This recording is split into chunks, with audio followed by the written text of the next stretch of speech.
This is a story for anyone who has ever been told to hurry up.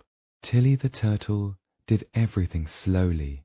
He walked slowly. He ate her lettuce slowly.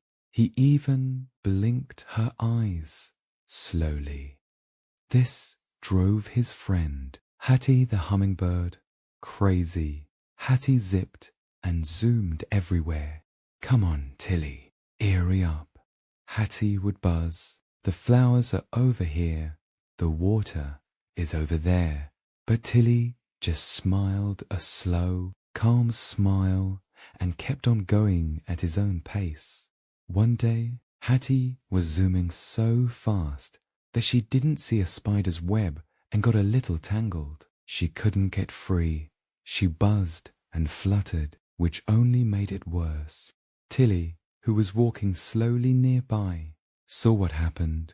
He didn't rush. He moved steadily and carefully. He used his strong, slow beak to gently nibble each strand of the web, one by one, without hurting Hattie or the spider. In a few moments, Hattie was free.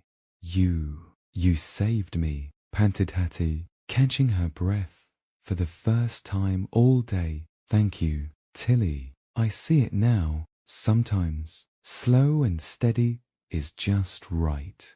And from that day on, Hattie would sometimes land on a branch next to Tilly, and they would just sit together, watching the world go by, one slow, beautiful moment at a time.